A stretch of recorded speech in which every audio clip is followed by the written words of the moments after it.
Whether you join two pieces of a medallion or you fought your way up through a dungeon, trying to find the most heavy-hitting weapons in Altus Plateau can be like finding a needle in a haystack. Today we're going to be taking a look at 6 weapons that were jazzed up a bit after patch 1.09 that'll help you turn anything you come across into a pile of mush. If you enjoy the content, leaving a like really helps out the channel, and for more videos like this one, you can hit the subscribe button as well. So let's get ready to root around in a castle that's been sunk into a poisonous bog, tell Eleanora calling it your job doesn't make it right, and get after it. If you need something that's 1 part sword and 3 parts devastation to carry you through the rest of your current game and a new playthrough, the Marius Executioner Sword might be one of the best weapons for the job. This unique sword is not only a lot of fun to use in the wilds with the increased speed, range, and recovery time that patch 1.09 provided, but its skill Eochaid's Dancing Blade can dish out some serious punishment to even the toughest bosses in the game when paired with the right build. So if you ever wondered what the fastest way to someone's heart was, the Marius Executioner Sword proves without a doubt that it's through the ribcage. As you can see from the map footage, you can get your hands on this beastly greatsword within the shaded castle, which is located on the northern border of the Altus Plateau, sunk into a poisonous swamp. After fighting your way to the very end of this small castle, you'll have to face down the main boss of this area, Elmer of the Briar.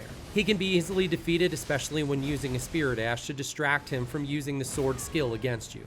Once defeated, he'll drop the Marius Executioner Sword so you can complete the sexy one-shot boss build you've been dreaming of.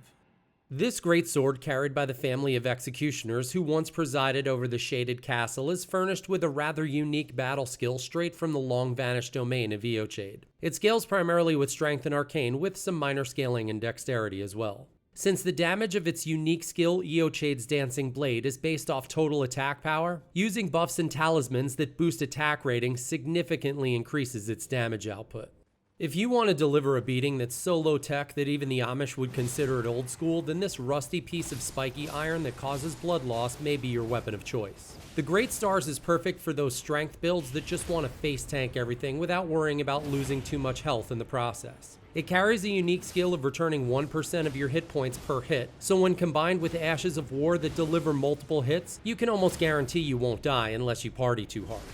As you can see from the map footage, this weapon can be picked up within the Altus Plateau close to the Road of Inquiry side path side of Grace. If you follow the road to the southwest, you'll come across a heavily guarded caravan that's transporting this weapon within a chest. Unlike any of the caravans you've run into being dragged across the lands between, this one's not only guarded by soldiers and random thrall, but a pumpkin-headed enemy as well.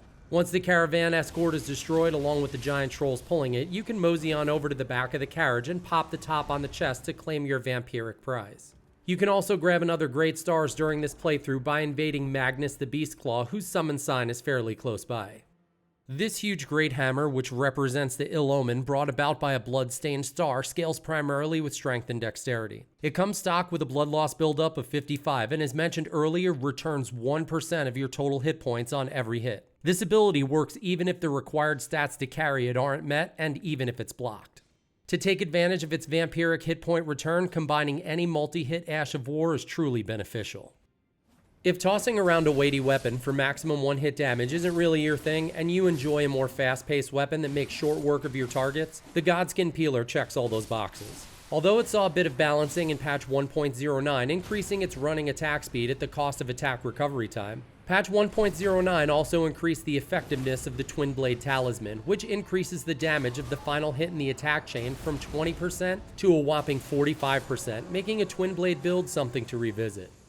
As you can see from the map footage, the Godskin Peeler can be picked up within the Dominula Windmill Village, which is located in the Altus Plateau along the main path to the east of the Road of Inquiry side path side of Grace. You can recover it at the top of the village after defeating the Godskin Apostle, which is a fairly powerful enemy who utilizes Black Flame incantations as well as the very weapon you're looking to recover. With a little patience and well-timed attacks, it shouldn't be a heavy lift to pry the Godskin Peeler from his cold dead hands. Once in your possession, you can hightail it out of the creepy village where the ladies are into a different kind of happy hour.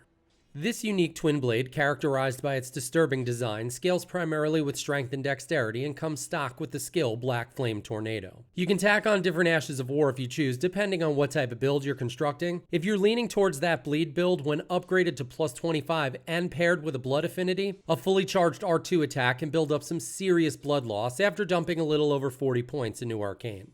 If dual wielding is more your speed, you can pair this weapon with another Twinblade like Eleanora's Poleblade to really kick that blood loss into overdrive.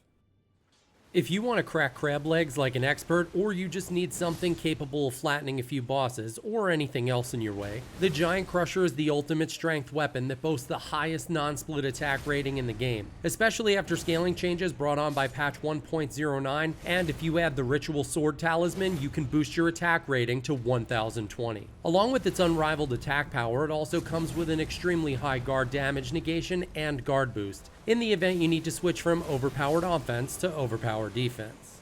As you can see from the map footage, the Giant Crusher can be located directly to the south, about 300 meters from the outer wall Phantom Tree side of Grace, within a very small fortified camp centered around a giant carriage.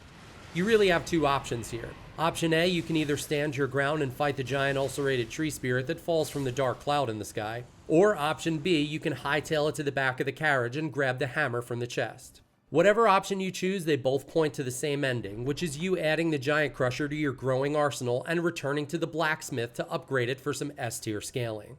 This massive hammer, forged from a boulder used in the war against the giants, scales primarily with strength, and it's at the very top of the food chain for delivering massive amounts of physical damage. The Giant Crusher can actually be infused with Ashes of War, and one of the best ones to bolt onto it is Lion's Claw, which was used primarily by the Redmanes who fought alongside General Radahn. This skill gives you the ability to quickly somersault forward and deliver a powerful overhead strike. When upgraded and paired with Heavy Affinity, the Giant Crusher receives S-tier scaling and strength, giving you the raw power to crush whatever boss you come across.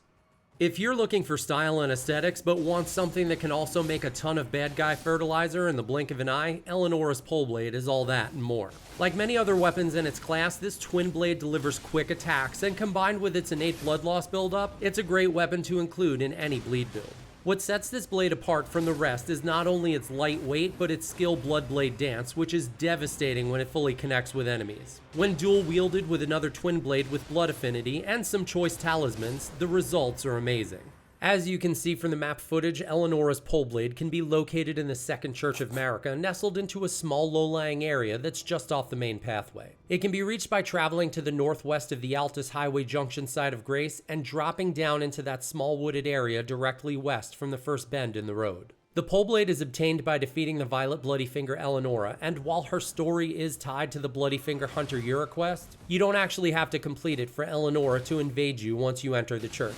Eleanora does have a vast array of attacks, including those gained from Dragon Communion, and once defeated will drop her vicious yet stylish blade for you to rule the lands with.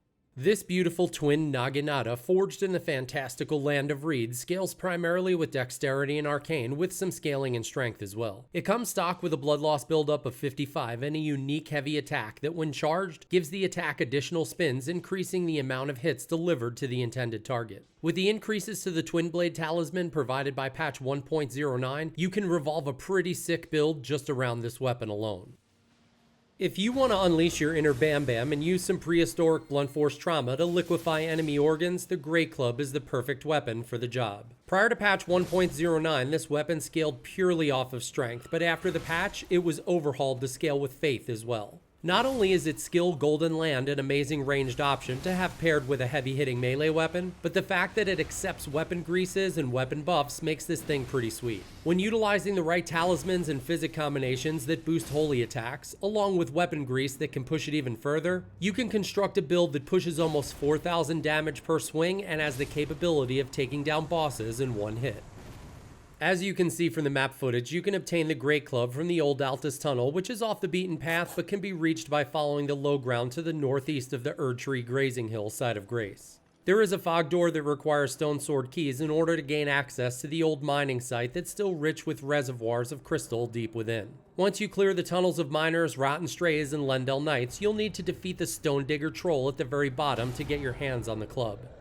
After landing the killing blow and basking in the white spark explosion of a defeated boss, you can grab up your colossal mossy tree branch and beat some sense into those around you.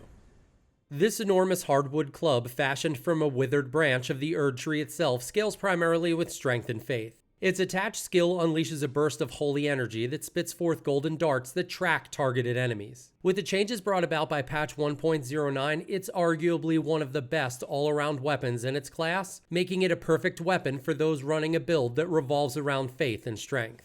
Well, folks, it looks like we're coming to the end of another Elden Ring video as we forge on to grab some more noteworthy weapons before claiming the title of Elden Lord. We would like to take this time to personally thank you for watching, and if you're new to the channel and haven't done so already, don't forget to like, subscribe, and hit that bell icon so you don't miss out on any new mid-40s gamer content. And if you aren't too busy wondering why Denmark is the cleanest country in the world, leave us a comment in the comment section and let us know how we can improve future videos for you.